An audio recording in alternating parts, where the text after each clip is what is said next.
Et x2 plus 4x plus 2, c'est x2 plus 4x plus un petit taux de x, hein, puisque le 4x plus 1, dans le premier, c'est bien infiniment petit devant x2, au voisinage de l'infini. Et dans la deuxième égalité, 2, c'est bien un petit taux de x. Et vous savez très bien qu'on ne peut pas ajouter des petits taux de x à des petits taux de x2. Le problème, il est là. Donc, ça veut dire que les équivalents, il faut faire attention. Donc, quand vous aurez des sommes, on écrit un développement limité, on fait très attention et on vérifie bien les limites. On écrit un développement limité jusqu'au même ordre. D'accord? Donc, ça, c'est la première chose à laquelle il faut faire très attention, c'est que les équivalents, on ne les ajoute pas. Avez-vous des questions?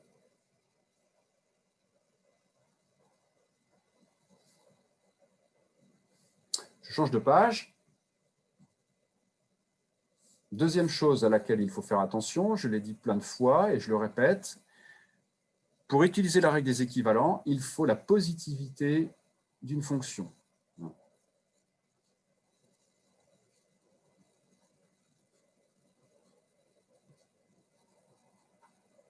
Pour utiliser la règle des équivalents, il faut des fonctions positives.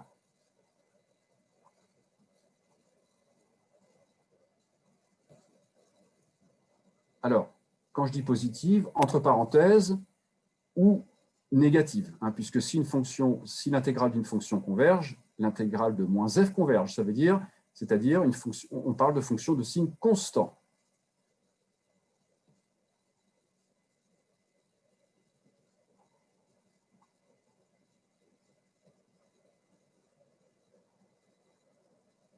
D'accord? Alors, je vais prendre un exemple.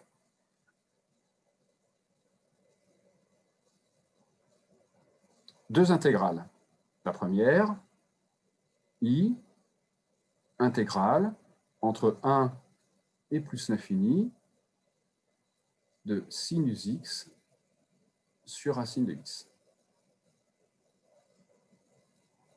Et puis une deuxième, j égale intégrale entre 1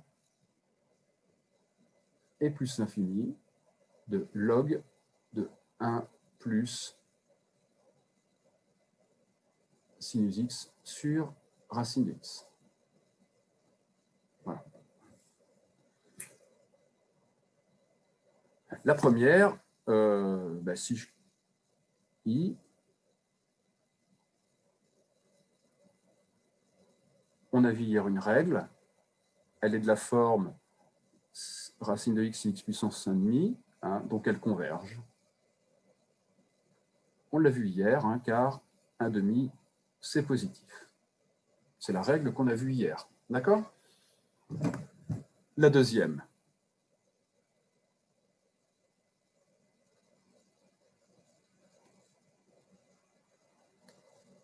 Intégrale entre 1 et plus l'infini de log de 1 plus sinus x sur racine de x.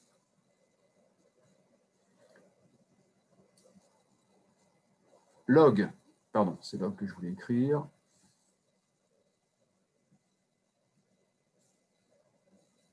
Log de 1 plus sinus x sur racine de x, c'est équivalent au voisinage de l'infini à sinus x sur racine de x. Mais on va voir que l'intégrale diverge. Donc, on a bien des fonctions équivalentes, mais alors il y en a une qui converge et une intégrale qui diverge. Tout simplement, c'est parce qu'on n'a pas des fonctions de signe constant. Donc, c'est équivalent. Mais je ne peux pas utiliser la règle des équivalents parce que ce n'est pas de signe constant. Alors, je vais écrire un développement limité. Alors, j'enlève équivalent. Et puis, je vais écrire un début de développement limité avec un reste, avec un petit taux. Donc, c'est log de 1 plus u, rappelez-vous, en 0, log de 1 plus u, c'est u moins u2 sur 2, donc moins sinus carré x sur 2x plus un petit taux de sinus carré x sur x. Donc là, on a deux morceaux. L'intégrale en plus l'infini de sinus x sur racine de x convergent. Voilà. Maintenant, on va prendre le deuxième morceau. Et sinus carré x sur 2x plus un petit o de sinus carré x sur x, c'est équivalent à sinus carré x sur 2x. Alors, formule de Trigo, sinus carré x sur 2x, c'est sinus carré, donc c'est 1 moins cosinus 2x sur 2.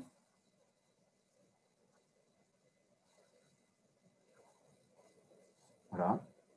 Et on sait que l'intégrale en plus l'infini de dx sur x diverge et que l'intégrale en plus l'infini de cosinus 2x sur 4x, celle-ci, elle converge. Autrement dit, le deuxième morceau diverge, parce que c'est une somme d'intégrales qui convergent et qui divergent.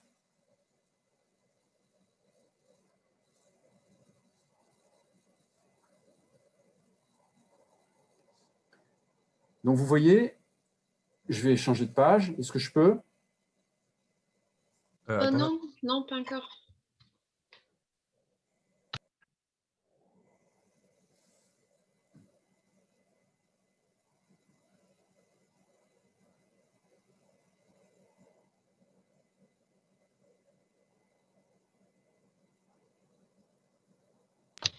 C'est bon, merci.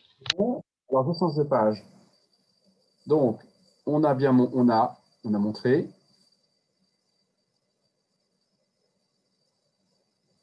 l'intégrale en plus l'infini de sinus x sur racine de x converge.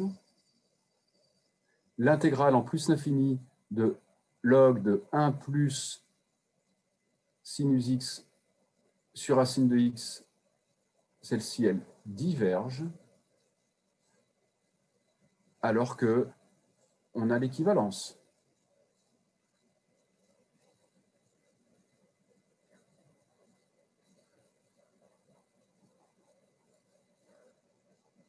Donc, pour appliquer les équivalents, il faut des fonctions positives. D'accord?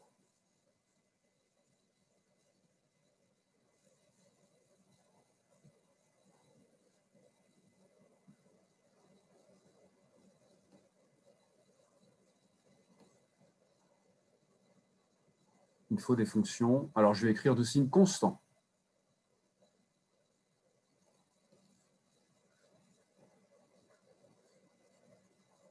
Est-ce que c'est bien compris? Monsieur, j'ai une question.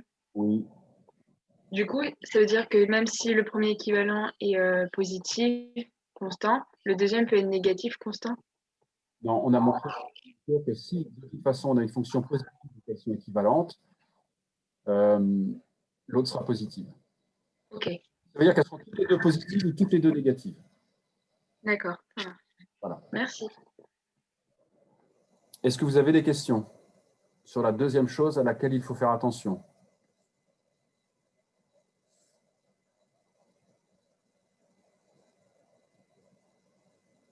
Troisième chose, je change de page.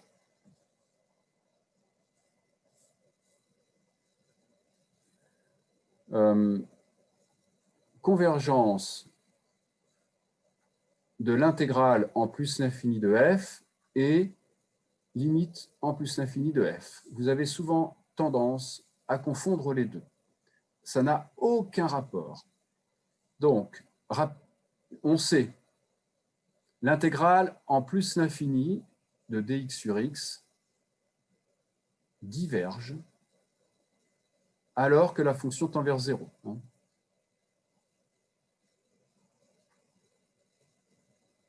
Qui à x associe 1 sur x tend vers 0. Donc, ce n'est pas parce qu'une fonction tend vers 0 que son intégrale converge.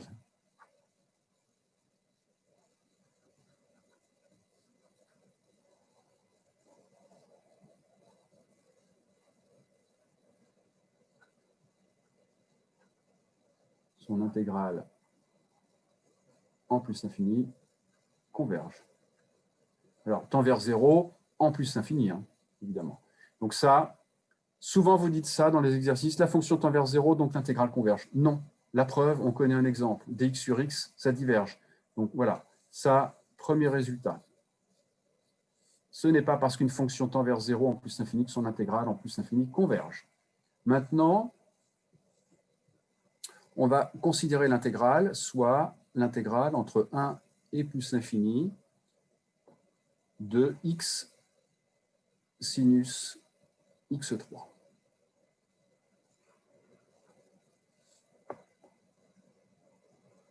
Je vais poser u égale x3.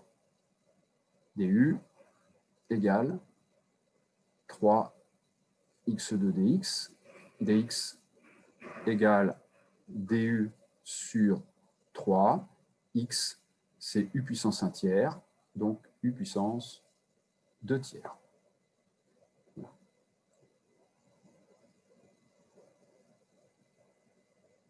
C'est bien 2. Hein. Voilà. Donc l'intégrale, elle est égale quand x vaut 1, u vaut 1. Quand x tend vers plus l'infini, u tend vers plus l'infini. Donc on a x. X, on a dit que c'était u puissance 1 tiers. Sur, d'abord, sinus u, dx, c'est du sur 3 u puissance 2 tiers égale 1 tiers de l'intégrale entre 1 et plus l'infini de sinus u sur u puissance 1 tiers du. Et elle converge, cette intégrale, car 1 tiers, c'est positif. Résultat qu'on a vu hier ensemble. Et la fonction qui à x associe x sinus x3, eh ben, c'est une fonction qui n'est pas bornée.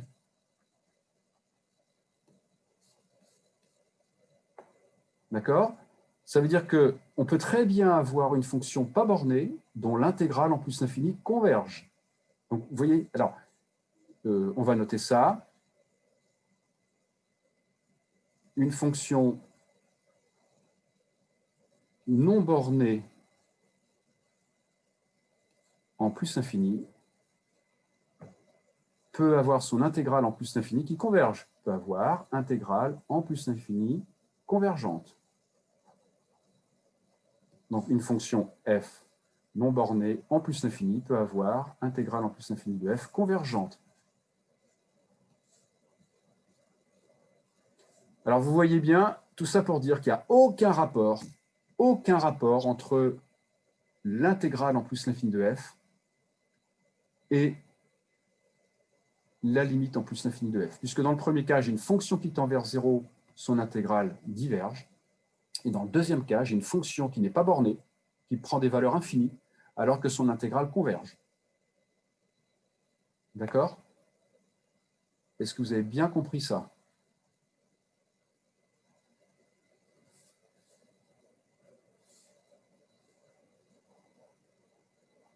Par contre, si une fonction met une limite en plus l'infini, cette limite doit être 0. Si une fonction met une limite, il est nécessaire que cette limite soit 0. Donc, je change de page et puis ça, on va le dire. Donc, par contre, si une fonction admet une limite L en plus infini, alors attendez, parce que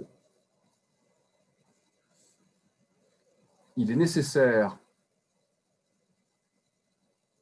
qu'elle soit nulle pour que l'intégrale converge.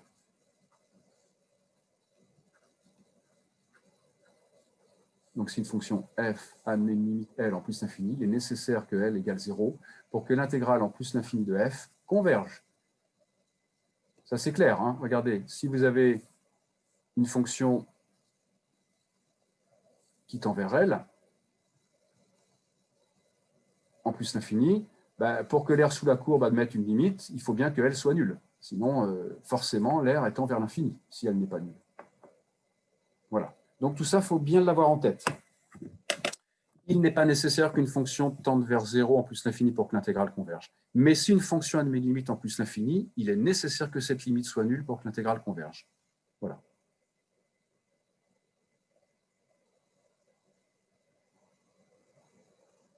Est-ce que vous avez des questions? On a fini le chapitre, et puis là, maintenant, je vais passer à la correction des intégrales. Est-ce qu'il y a des questions sur ce qui vient d'être dit?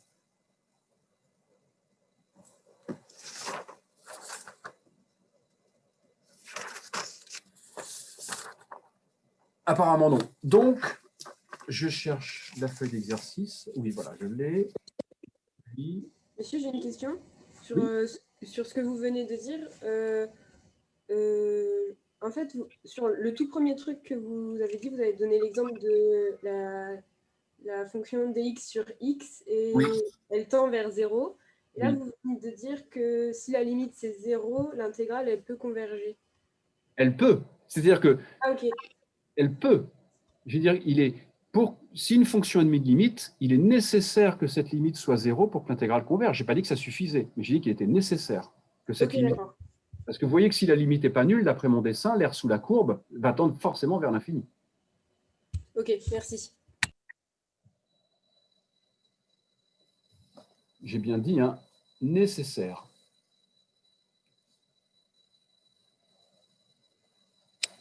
Voilà, donc je change de page. La première des intégrales à calculer.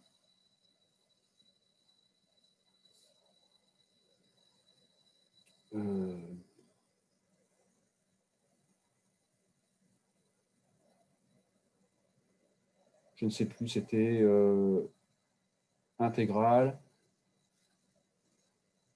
entre 0 et 1 de racine de 1 plus x. Voilà. Donc ça, c'était...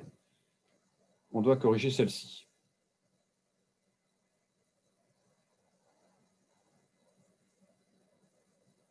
Il me semble, hein, c'est ça? Vous confirmez? Oui, oui, c'était ça. Alors, on y va. Alors, quand on a... J'espère que vous avez jeté un petit coup d'œil dans les formulaires qui vous ont été distribués l'an dernier par M. Morvan ou M. Quéré sur les calculs de primitives. Faire du calcul intégral, je dis souvent que c'est de la recette de cuisine, c'est-à-dire qu'il y a 2-3 changements de variables à faire, c'est toujours les mêmes, et on calcule tout comme ça. Le but, c'est toujours de se ramener à des fractions rationnelles. Donc, quand on a racine de x plus b sur cx plus d, c'est toujours pareil, on pose u égale racine de 1 plus x sur 1 moins x. U2 égale 1 plus x sur 1 moins x, 2u du égale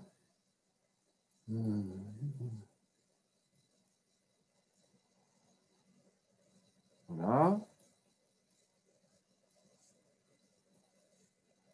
égale donc 2 sur 1 moins x au carré dx. Autrement dit, on a dx égale 1 moins x au carré u du. Alors, je vais calculer x. D'après U2 égale, etc., avec, donc on a 1 moins x U2 égale 1 plus x, autrement dit, x facteur de moins 1 moins U2 égale 1 moins U2, x égale U2 moins 1 sur U2 plus 1, et j'en déduis que dx c'est 1 moins x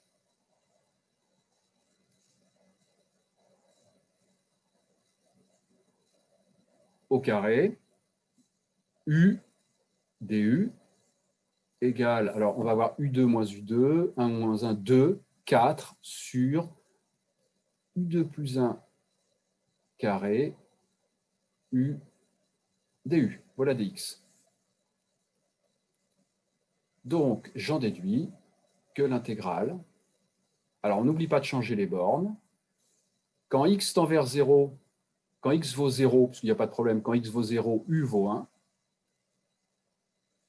Quand x tend vers 1, dans la racine ici, le numérateur tend vers 2, le dénominateur 0 plus, donc u tend vers plus infini. Racine, ça fait u, que multiplie dx, 4u sur u2 plus 1 du. Voilà. Le changement de variable, comme je disais, il est fait pour aboutir à une fraction rationnelle. Les fractions rationnelles, on sait toujours les intégrer. Bien. Donc là, une intégration par partie, ça saute aux yeux. F égale U, F' égale 1, G' égale... donc, je vais sortir un 2.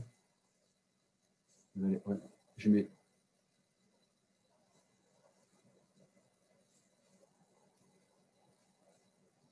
deux et 2. Donc, G' 2U sur... Voilà, et G égale moins 1 sur U2 plus 1. Alors, attendez, j'ai mis une parenthèse, ça ne sert à rien. Hop. Voilà. Alors, si je dérive prime, j'ai bien 2U sur U2 plus 1 carré. Voilà. Donc, cette intégrale, on va donc avoir FG, donc 2 fois moins U sur U2 plus 1, entre 1 et plus l'infini, moins, alors on n'oublie pas de multiplier par 2, et là on a l'intégrale entre 1 et plus l'infini, donc on avait ici fg', donc moins f'g, moins par moins plus, du sur u2 plus 1. En plus l'infini, ça fait 0, moins la valeur en 1, 1 demi fois 2, ça fait 1, plus 2 fois arc tangent U entre 1 et plus l'infini, 1 plus, alors en plus l'infini, pi sur 2, moins pi sur 4 fois 2, pi sur 2. Voilà la valeur de cette intégrale, 1 plus pi sur 2. Est-ce que c'est bon pour tout le monde?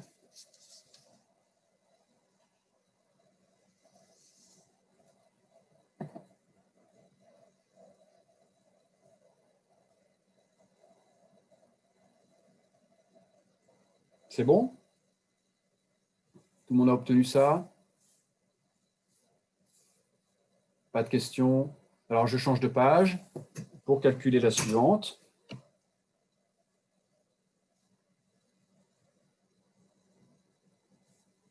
Donc la suivante, c'est intégrale entre 1 et 2.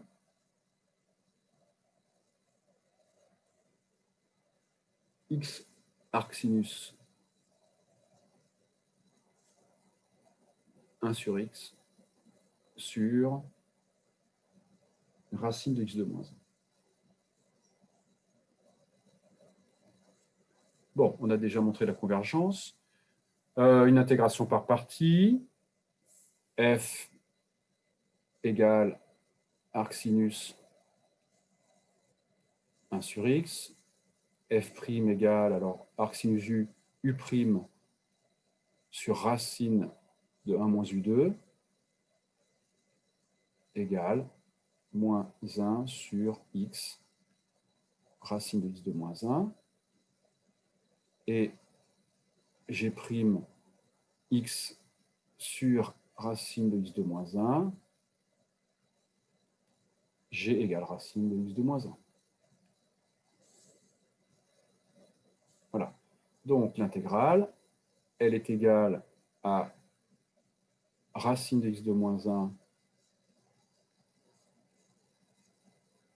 arc sinus 1 sur x entre 1 et 2 moins l'intégrale entre 1 et 2 de f'g, donc plus dx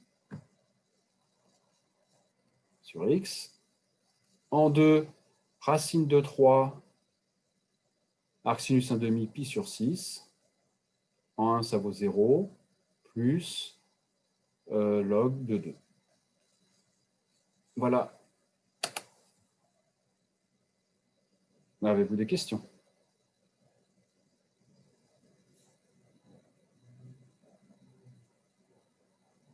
Non, toujours pas. Tout le monde a obtenu ça. Bon, je change de page.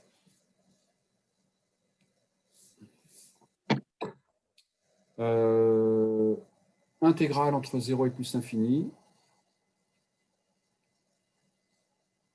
X arc tangente x.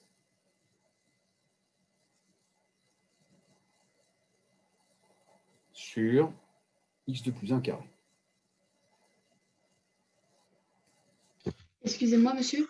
Oui. C'était pas celui-là, c'était intégrale de 0 à 1 de ln de t au carré qu'on avait à préparer. Il n'y avait pas celui-ci. Non. Ah bon, vous êtes sûr qu'il n'y avait pas celui-ci à faire? Et il y avait celui-ci. Bon, je vais le corriger aussi et je corrigerai log de t au carré après alors. Bon. Il me semblait qu'il était à faire le L. Soit peut-être dans un groupe et peut-être pas dans l'autre, alors je ne sais plus. Est-ce que tout le monde peut me confirmer? Est-ce que quelqu'un peut me dire s'il y a un groupe où on ne l'a pas traité, L?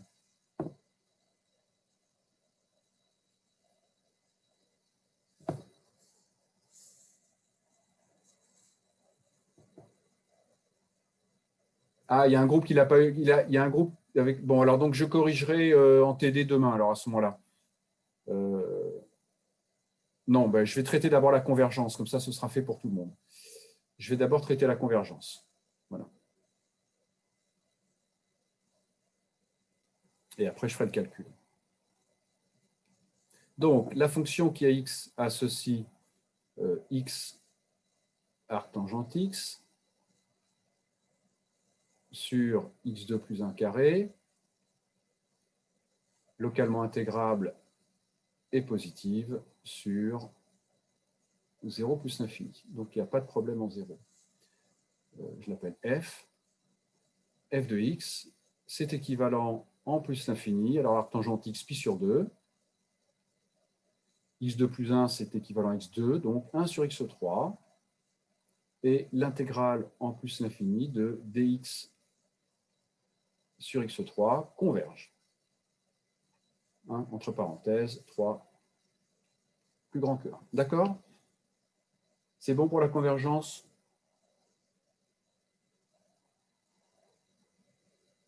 Bien. Arc tangente, donc intégration par partie, bien sûr. On va poser u égale arc tangente. U' 1 sur 1 plus x2. X sur x2 plus 1 carré. 1 sur x2 plus 1. Donc, sauf que là, ben, j'aurai par moins 2x, donc moins 1 de i. Voilà. D'accord?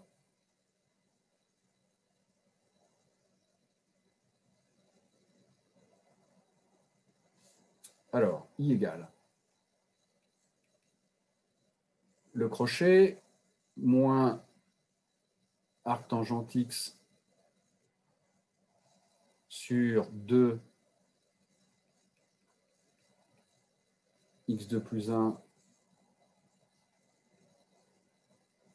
entre 0 et plus l'infini, moins l'intégrale entre 0 et plus l'infini, donc moins par moins, plus 1 demi, de dx sur x2 plus 1 carré. Alors ça, c'est un élément simple qui est délicat à calculer. C'est le seul qui ne se calcule pas comme les autres. Enfin, le seul, il est au carré, mais on aurait une puissance 3, 4, 5, etc. Et il se fait par récurrence, en remontant les degrés, entre guillemets. Il n'y a pas de primitive directe. Tout le monde connaît une primitive de 1 sur x2 plus 1. C'est arctangente x. Mais je vais exprimer cette intégrale d'une autre façon en intégrant par partie. Je vais poser u égale 1 sur 1 plus x2, v' égale 1. U' moins 2x sur 1 plus x2 au carré,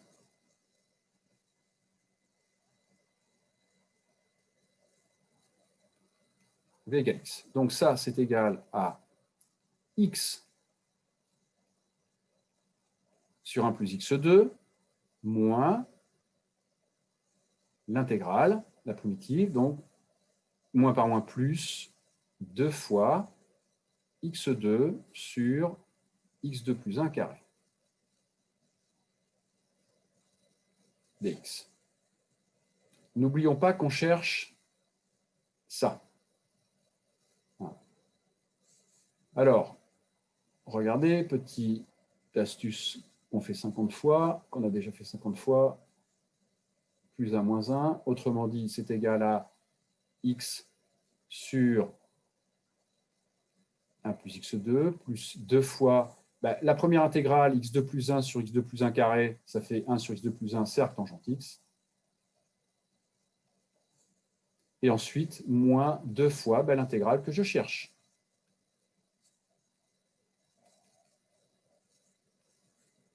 J'en déduis que 2 fois dx, l'intégrale de dx sur x2 plus 1 carré, c'est égal à x sur 1 plus x2 plus arctangente x.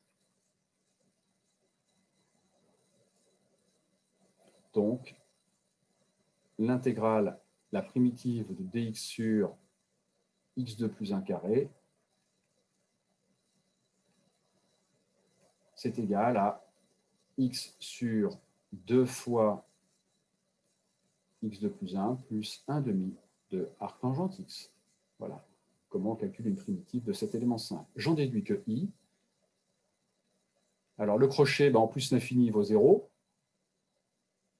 Et en 0, il vaut 0. Il reste donc 1 demi de la primitive qu'on a calculée. Alors je peux sortir le 1 demi, on aura donc 1 quart. Alors attendez, je vais écrire ça proprement. Je sors 1 demi, donc j'ai 1 quart.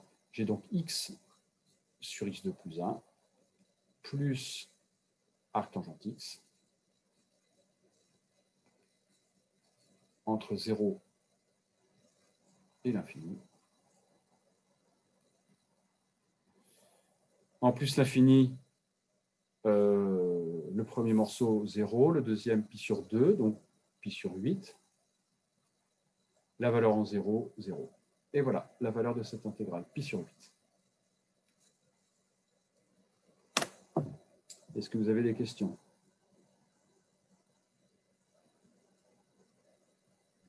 Oui, j'en ai une. Oui.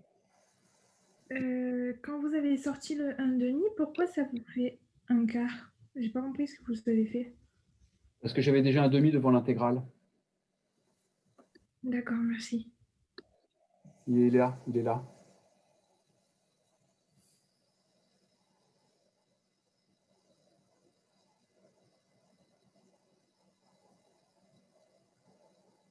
C'est bon pour tout le monde?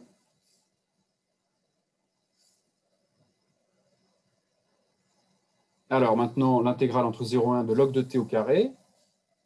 Je change de page.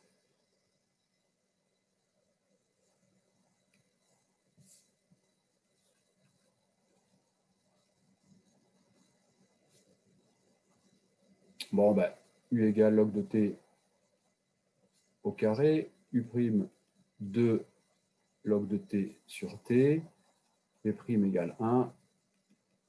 Voilà, donc ça, c'est égal à UV, t, log de t au carré entre 0 et 1, moins l'intégrale entre 0 et 1, donc 2 log de t.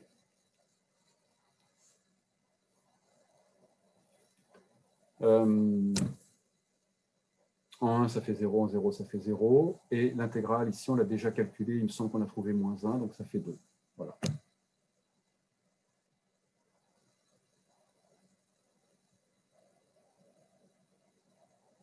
Des questions?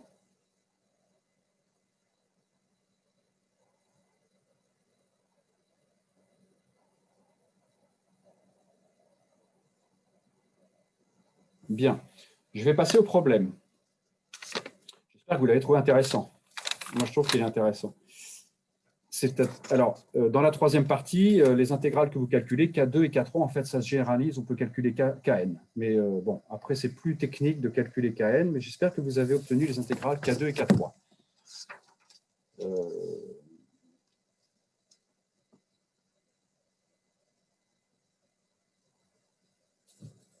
Je change de page.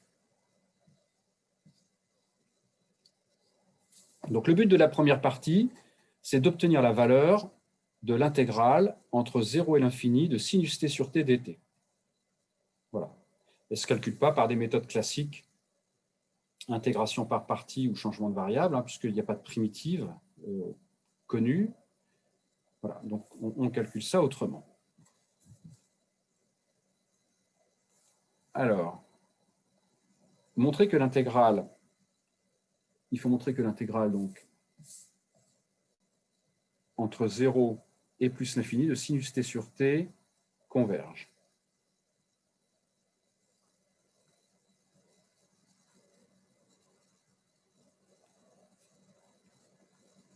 Bien, l'application qui a t associe sinus t sur t, elle est localement intégrable, elle n'est pas positive, elle change de signe sur... Alors là, il y a deux problèmes. Il y a un problème en 0 et en plus l'infini. Bon. En 0, la limite en 0 de sinus t sur t, c'est 1. Je l'appelle f, la fonction. Donc, f est prolongeable par continuité.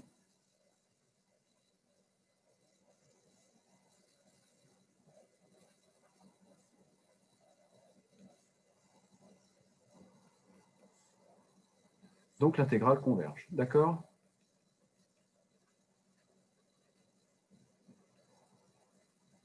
C'est bon, ça? Ensuite, en plus l'infini,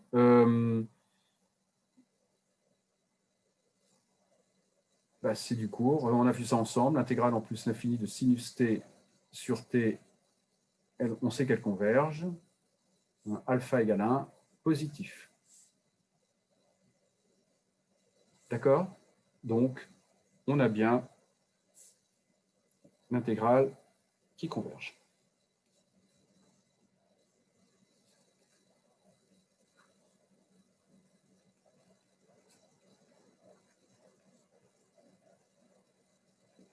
Est-ce que c'est bon pour tout le monde? Pas de questions? Bien. Donc ça, c'était la première question. Deuxièmement, il faut montrer que il faut calculer Jn. Jn, c'est l'intégrale entre 0 et plus l'infini. Non, entre 0 et pi sur 2, pardon.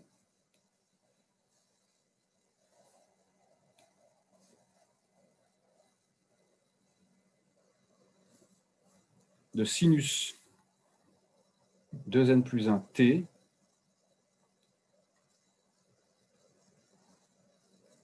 sur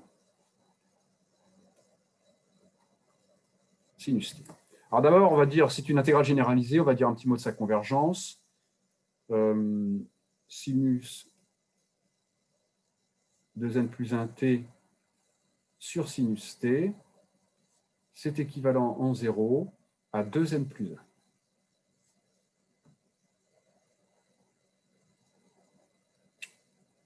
Donc, la fonction est prolongeable par continuité, l'intégrale converge. D'accord? Et en pi sur 2, il n'y a pas de problème. C'est bon pour tout le monde? Bien, on va calculer Jn moins Jn moins 1. Ça fait donc l'intégrale entre 0 et pi sur 2 sur sinus t. On va donc avoir sinus 2n plus 1 t moins sinus. Voilà.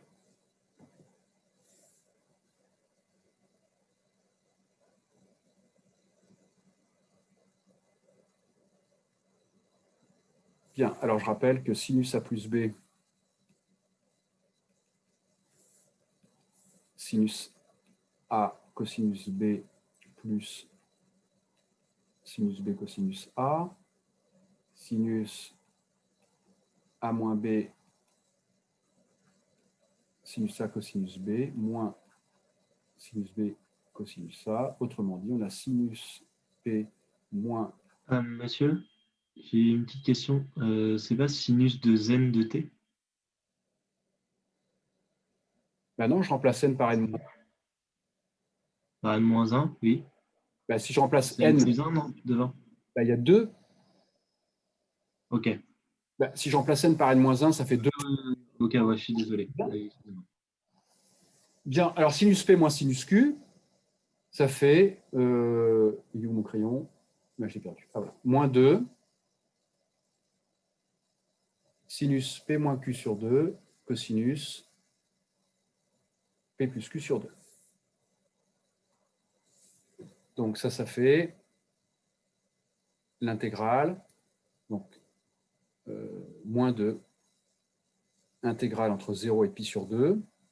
Alors, sinus p moins q sur 2, 2n moins 2n, ça s'annule. 1 moins 1, ça fait 2t sur 2. Sinus t, ça va simplifier. Il va rester cosinus p plus q sur 2, 2n t dt. S'il va s'intégrer en sinus, ça fait 0. On va avoir des sinus de nt, en pi sur 2, ça va faire des sinus npi, ça va faire 0 et des sinus 0, 0. Ça veut dire que jn, quel que soit n, jn égale jn moins 1, et c'est donc égal à j0. J0, c'est l'intégrale entre 0 et pi sur 2 de dt, c'est pi sur 2.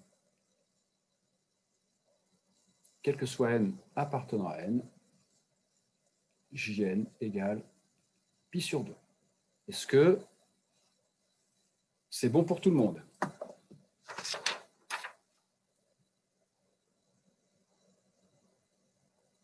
Vous avez tous obtenu ça?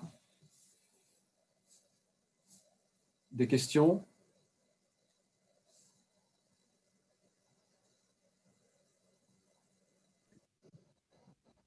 Pourquoi quand on a J0, on intègre suivant que dt? On n'intègre pas suivant sinus Ben 2n parce plus que 1. si je remplace n par 0, j'ai sinus t sur sinus t, donc ça se simplifie. D'accord, merci. Hein, je remplace n par 0 dans jn.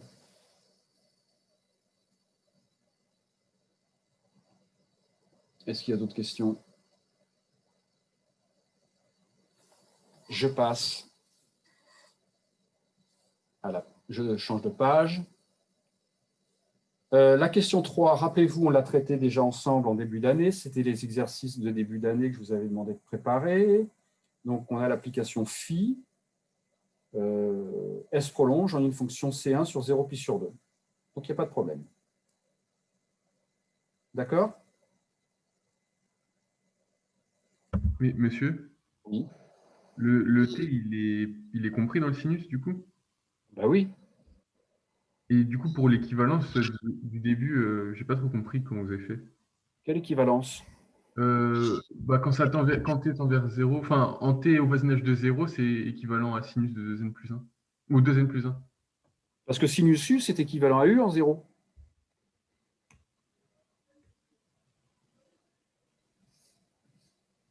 Je l'écris. Sinus U en 0, c'est équivalent à U. Donc, sinus 2n plus 1t, c'est équivalent à 2n plus 1t.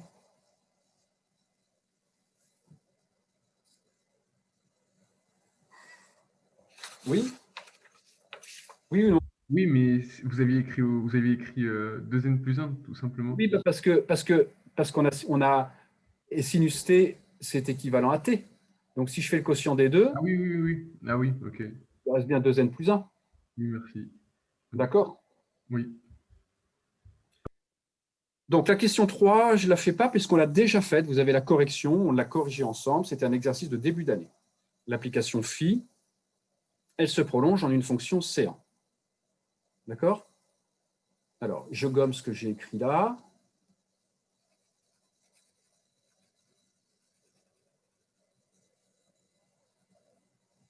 Et on y va. Question 4. Pour tout entier naturel n, on pose IN. IN, c'est l'intégrale entre 0 et pi sur 2, sinus 2n plus 1t sur t dt. En considérant IN moins JN. Alors on y va. IN moins JN. IN moins JN. Ça fait donc IN intégrale entre 0 et pi sur 2 de sinus 2n plus 1t sur t dt, moins jn intégrale entre 0 et pi sur 2 de sinus 2n plus 1t sur sinus t dt. Et donc, si je mets tout ça dans la même intégrale, on obtient sinus 2n plus 1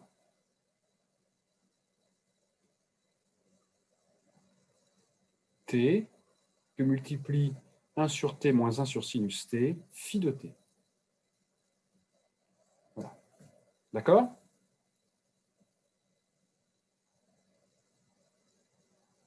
Donc, IN moins JN avec phi, c'est 1 sur le fermé 0 pi sur 2, c'est la question précédente. D'accord? C'est bon pour tout le monde? Alors ça, c'est un résultat que vous avez, donc on va montrer, c'est un résultat que vous avez montré l'an dernier en première année, que IN moins JN, on va montrer que la limite, c'est 0. Monsieur? Oui. Avant, on a dit que JN est égal à pi sur 2. Pourquoi on ne met pas pi sur 2 là? Je vais le mettre après, pour en déduire la valeur de IN. Ok, d'accord. On ne le met pas au départ. Ok. Ben, ça ne va pas me permettre d'utiliser la fonction phi et je ne montrerai rien. Donc, à un moment donné, il va bien falloir utiliser la fonction phi. Ok. C'est ce qu'on va faire. Là, on va montrer un résultat que vous avez déjà montré l'an dernier en cours, c'est-à-dire on va montrer que la limite de IN moins JN, c'est 0. D'accord. Merci. Alors, autrement dit, montrons que, c'est-à-dire, limite quand n tend vers plus l'infini, de l'intégrale entre 0 et pi sur 2, c'est un résultat général, ça, de phi de t sinus 2n plus 1t égale 0. Voilà. Donc, je reprends l'intégrale.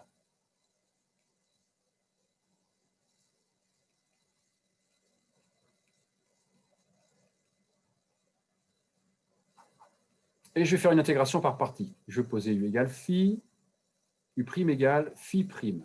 Phi prime est continu, je rappelle, puisque phi est une fonction C1. V prime égale sinus 2n plus 1t. Et donc V, c'est moins cosinus 2n plus 1t sur 2n plus 1. Cette intégrale, elle est donc égale à uv, phi de t cosinus, donc avec un moins cosinus 2n plus 1t sur 2n plus 1, entre 0 et pi sur 2, moins l'intégrale entre 0 et pi sur 2. Alors, j'ai par moins, ça fait plus.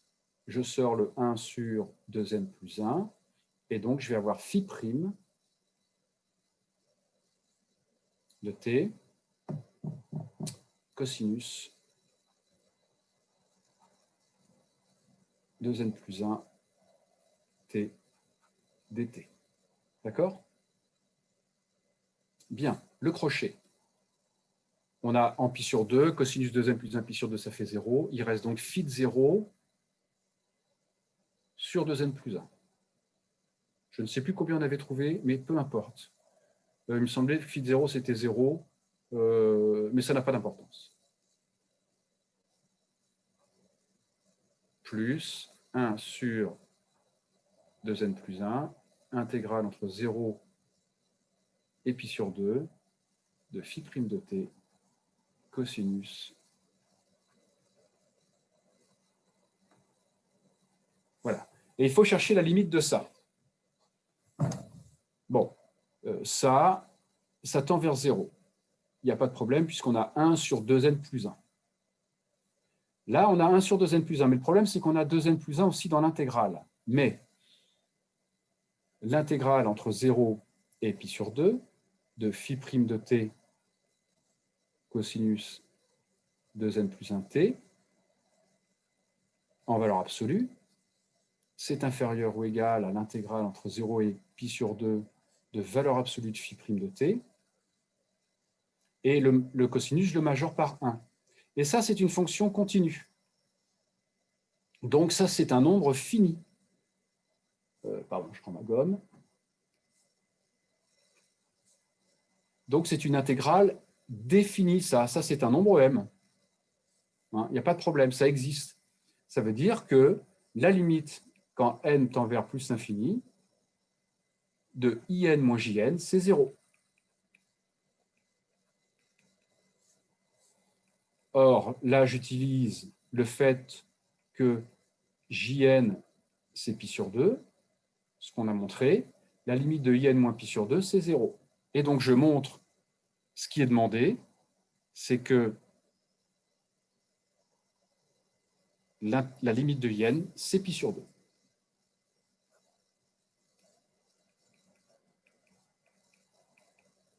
Est-ce que c'est bien compris? Excusez-moi, on ne voit pas bien ce que vous avez écrit juste en dessous de la valeur absolue du phi prime de t.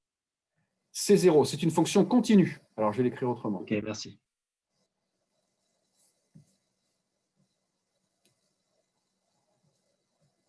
Continue. Voilà, d'accord? On intègre une fonction continue sur un intervalle fermé, c'est donc un nombre fini. Est-ce que c'est bien compris?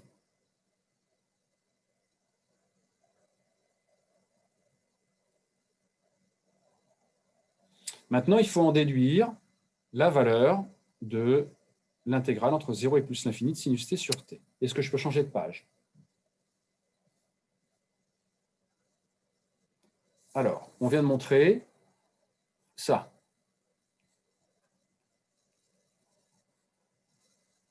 Alors, on vient de montrer que in, donc l'intégrale entre 0 et pi sur 2, de sinus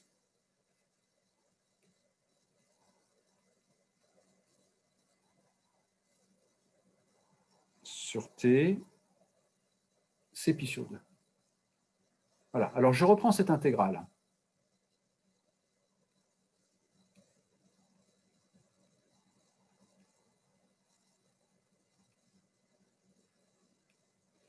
Je vais poser u égale 2n plus 1t. du égale 2n plus 1 dt. Et donc, on change les bornes. Quand t vaut 0, u vaut 0. Quand t vaut pi sur 2, u vaut 2n plus 1 pi sur 2. D'accord? Sinus u dt sur t, ça fait du sur u. D'accord? Et ça tend vers quoi quand n tend vers l'infini? Ben, on sait que ça tend vers pi sur 2, mais ça tend aussi vers l'intégrale entre 0 et plus l'infini de sinus u sur u du. Hein, si je fais tendre n vers l'infini. Et ça tend aussi vers pi sur 2.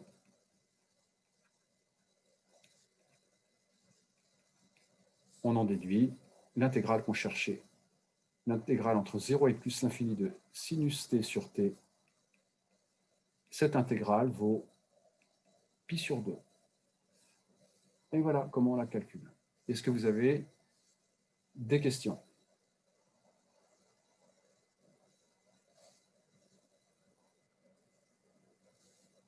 Est-ce que cette première partie est bien comprise?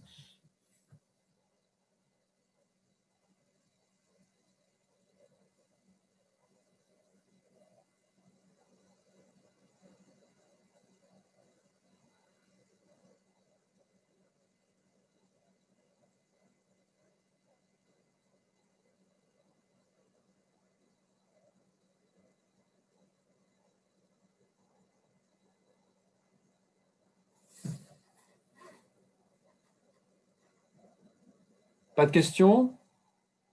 Bien, je passe à la deuxième partie, je change de tableau. Je change de page. Hop. Alors maintenant, l'intégrale converge, on va montrer qu'elle n'est pas absolument convergente. Donc on va mettre des valeurs absolues. Maintenant, on pose g de x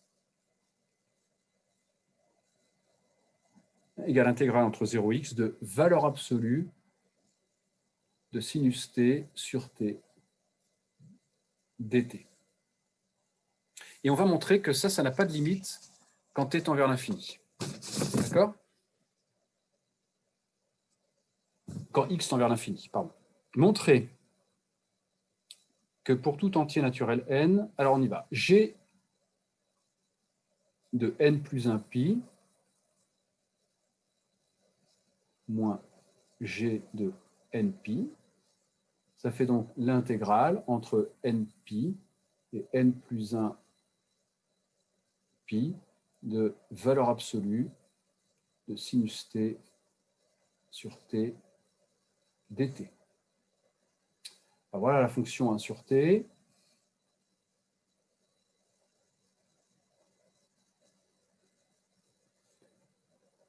Alors il faut minorer, minorer voilà, entre n pi, n plus 1 pi, elle est supérieure à 1 sur n plus 1 pi. Donc ça, c'est supérieur ou égal à 1 sur n plus 1 pi, intégrale entre n pi et n plus 1 pi, valeur absolue de sinus t.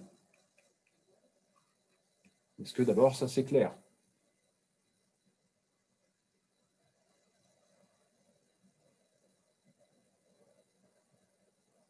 C'est bon? Alors, dans cette intégrale, je vais poser u égale t moins n pi. Donc, c'est supérieur ou égal à 1 sur n plus 1 pi. Intégrale, quand t vaut n pi, 0, n plus 1 pi, pi, valeur absolue de sinus t u plus n pi, du. Bon, mais ça, c'est 1 sur n plus 1 pi, intégrale entre 0 et pi. Le sinus de x plus n pi, c'est moins 1 puissance n, x, sinus x. Mais il y a valeur absolue, donc ça fait sinus u, du. On intègre, et ça fait 2, le sinus entre 0 et pi. Donc 2 sur n plus 1 pi. Voilà, c'est bien ce qu'il fallait montrer. On a donc g de n plus 1 pi moins g de n pi supérieur à 2 sur... Est-ce que c'est clair? Avez-vous des questions sur cette minoration?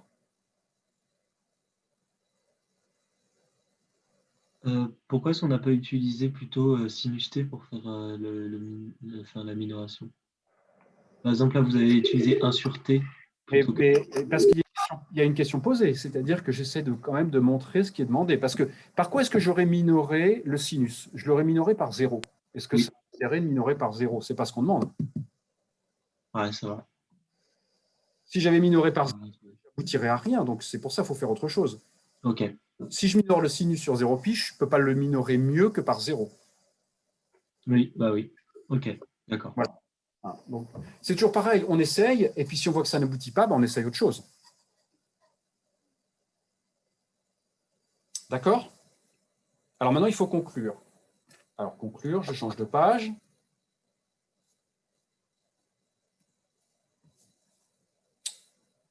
On a donc, quel que soit n,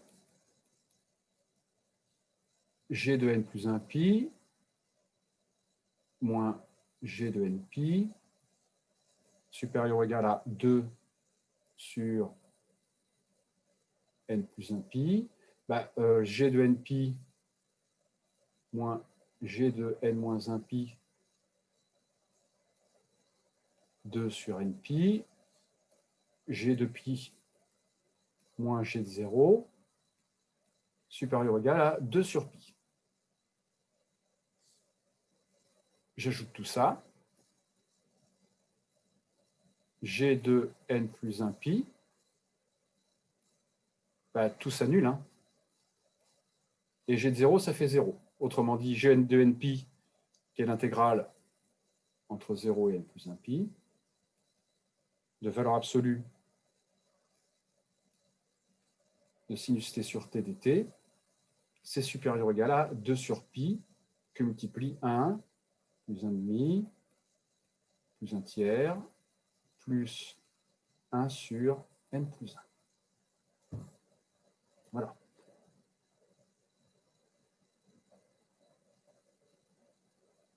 Et ça, vous avez montré l'an dernier, et on le remontrera cette année, que ça tend... Pardon.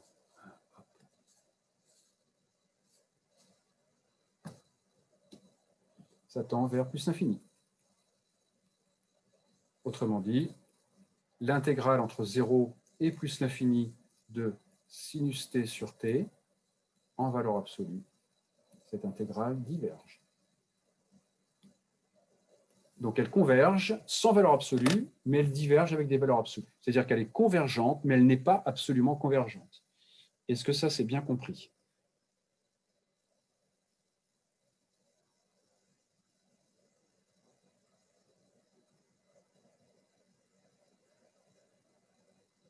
Y a-t-il des questions? Toujours pas? Bon, vous avez tous obtenu ça, il n'y a pas de problème, il n'y a pas de questions, tout est clair. Vous m'étonnez, mais bon, s'il en est ainsi, c'est bien. Je change de page pour la dernière partie. Alors, dernière partie, donc on a les intégrales K2 sinus t sur t au carré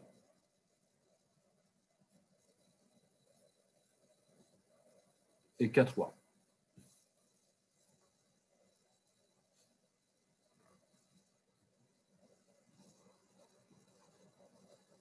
Voilà. Montrer qu'elles convergent. Montrer qu'elles sont absolument convergentes. Bon, sinus t. Alors d'abord,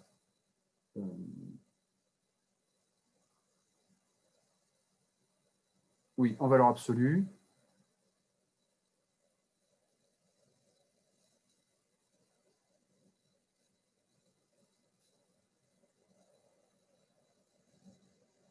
Ça, c'est équivalent à 1. Et sinus t sur t, il n'y a pas besoin de valeur absolue, hein, puisque c'est un carré, mais de toute façon, c'est inférieur à 1 sur t2. Et l'intégrale entre 1 en plus infini de dt sur t2 converge. Voilà. Donc, on a bien K2 qui converge. Mais là, bon, la valeur absolue ne sert à rien puisqu'on a une fonction positive. Voilà. Pour K3, la même chose, sinus t sur t au cube en valeur absolue. En 0, c'est équivalent à 1. Et sinus t sur t au cube en valeur absolue, c'est inférieur à 1 sur t3. Et l'intégrale en plus l'infini de dt sur t3 converge. Donc, K2 converge ici absolument, mais ça ne sert à rien puisque c'est positif. Et ici, par contre, K3 converge absolument.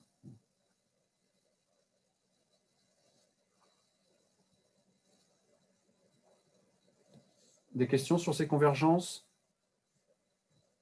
Oui, moi je comprends pas trop pourquoi c'est inférieur à 1 sur t carré ou 1 sur t au cube. Parce que je majeure le sinus par 1. Ah oui, voilà. Bah, d'accord. Merci. D'accord? Est-ce qu'il y a d'autres questions?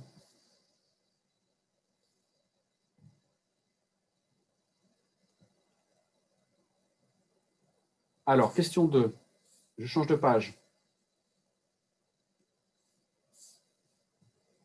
Question 2. Là, on a l'intégrale entre 0 et plus l'infini de sinus nt sur t dt. Bon, ben, on pose u égale nt, du n dt.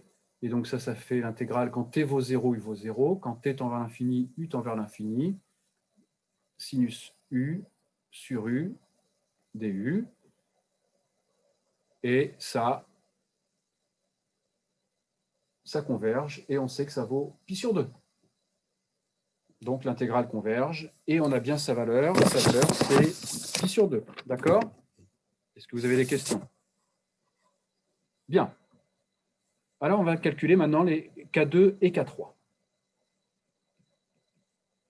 K2, intégrale entre 0 et l'infini.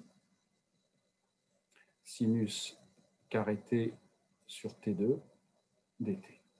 On va intégrer par partie. U égale sinus carré t, U prime, 2 sinus t cosinus t, autrement dit sinus 2t, V prime 1 sur T2, V moins 1 sur T. Donc ça, c'est égal à moins sinus carré t sur T,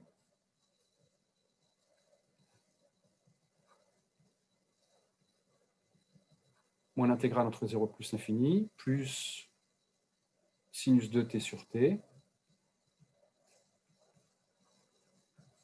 Le crochet, en plus l'infini tend vers 0, et puis en 0, la limite c'est 0, puisque sinus t sur t, ça tend vers 1. Donc il va rester sinus t fois 1, et ça tend vers 0. Et puis là, on a la question précédente, on sait que ça vaut pi sur 2. Donc, je vais gommer mon signe égal. Donc ça égale 0, et puis ça égale pi sur 2 d'après la question précédente. Donc K2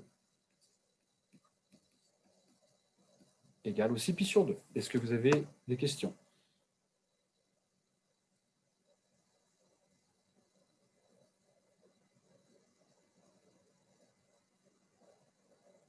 Non? Alors K3, il y a un peu plus de calcul pour K3 quand même. Je change de page. Vous pouvez attendre juste un peu, s'il vous plaît. Oui. Merci.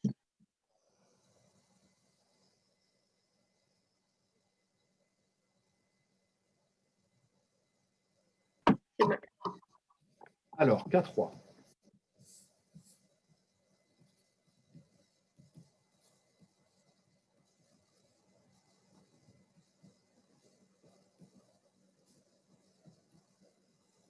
D'abord, je vais linéariser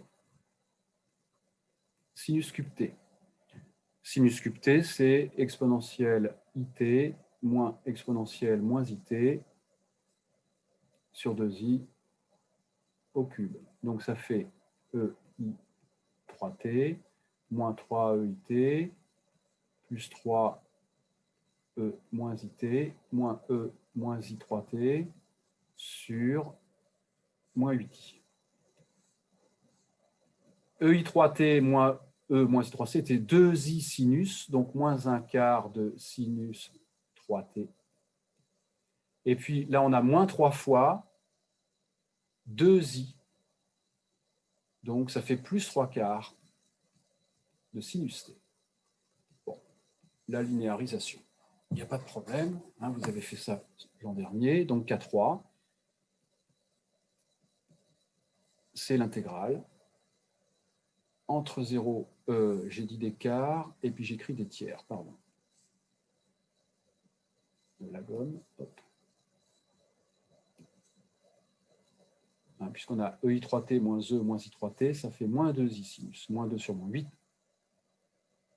2I sinus, donc 2I sur moins 8I, moins un quart.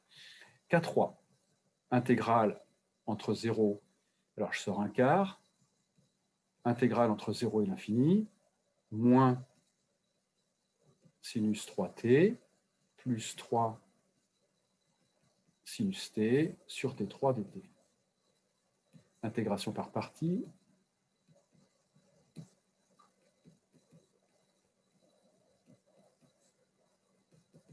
Moins 3 cosinus 3t plus 3 cosinus t.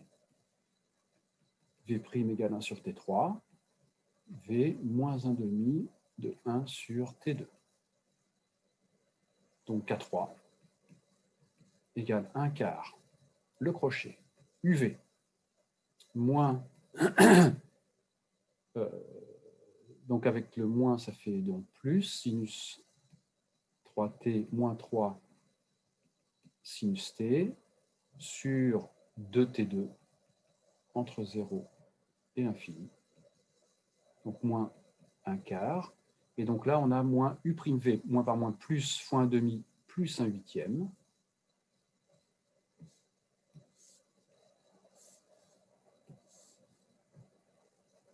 Intégrale entre 0 et l'infini. Et donc là, on a cosinus 3t, 3 cosinus 3t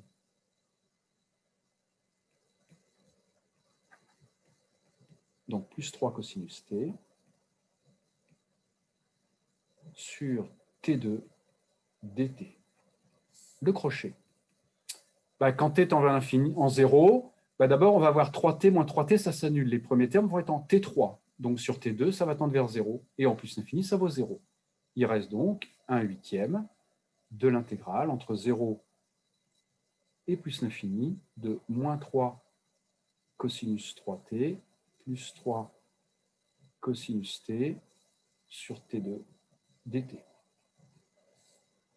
Intégration par partie, on va poser u égale moins 3 cosinus 3t plus 3 cosinus t, u' 9 sinus 3t moins 3 sinus t, v' 1 sur t2,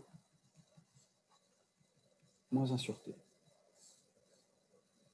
Donc K3, 1 huitième, le crochet. 3 cosinus 3t moins 3 cosinus t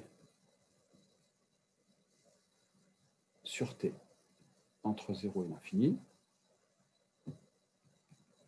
moins, alors cette fois-ci u'v, moins par moins plus, et là on a 9 sinus 3t,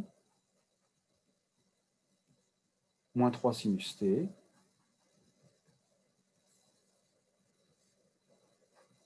sur t dt. Le crochet. En plus l'infini, il tend vers 0. En 0. Si je fais les développements limités des cosinus, le premier terme, c'est 3 fois 1, 3, moins 3, ça fait 0. Ça s'annule. Donc les premiers termes vont être en t2. t2 sur t, en 0, ça va tendre vers 0. Donc le crochet est encore nul. Il va rester 9 huitièmes de l'intégrale entre 0 et plus l'infini de sinus 3t sur t, moins 3 huitièmes de l'intégrale entre 0 et plus l'infini de sinus t sur t dt. Chacune des intégrales vaut pi sur 2. Donc, on a 9 moins 3, 6 huitièmes, 3 quarts de pi sur 2 égale 3 pi sur 8. Voilà comment on calcule K3. On calculerait de la même façon K4, K5, il faut linéariser et faire des intégrations par partie. Et on se ramène aux intégrales qu'on a calculées avant. Est-ce que vous avez bien compris ce qu'on vient de faire? Pas de questions? Monsieur, Oui? je comprends pas. L'avant-dernière ligne, il n'y a pas un moins devant le 1 huitième parce qu'on multiplie moins 1 sur t fois 9 de sin 3t moins 3 sin t. Oui, mais c'est moins dans l'intégration par partie, c'est moins l'intégrale de uv', donc avec le moins fois le Ah oui, moins, ça fait plus. d'accord, merci. Est-ce qu'il y a d'autres questions?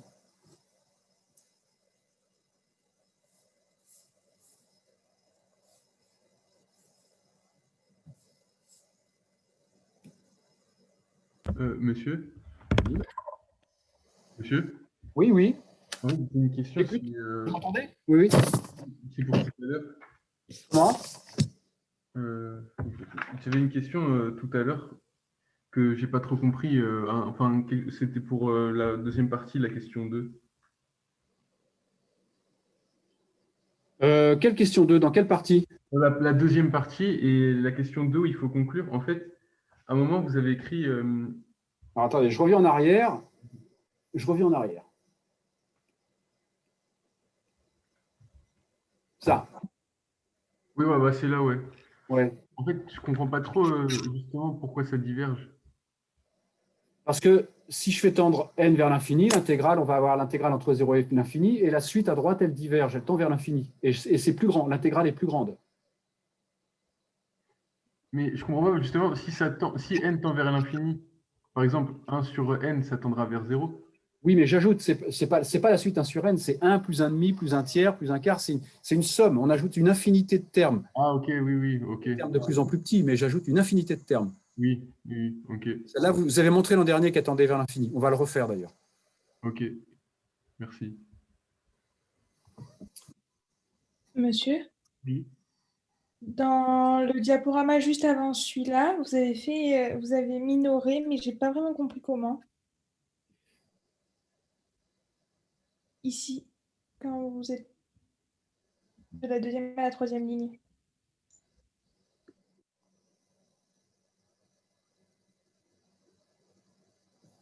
Parce que ici, sinus t sur t, quand on a, comment dire, imaginons une fonction, des fonctions f et g positives, d'accord? Vous voyez ce que je fais? Vous voyez ce que je fais? Donc des fonctions positives. Je suppose que f, elle est encadrée entre petit m et grand M. D'accord? Si je multiplie par g, on a ça. Et donc l'intégrale de fg, ça va être plus petit que m fois l'intégrale de g, et c'est plus grand que petit m fois l'intégrale de g. C'est ce que j'ai fait ici. 1 sur t, c'est compris entre 1 sur npi et 1 sur n plus 1 pi.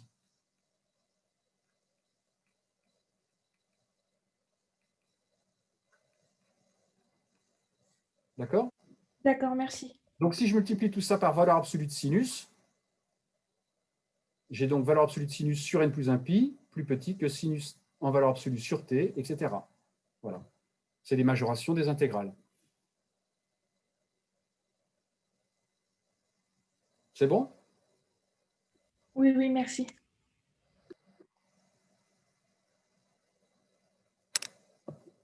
Bien, bah écoutez, bon appétit, et puis au revoir, et à demain. Au revoir. Au revoir.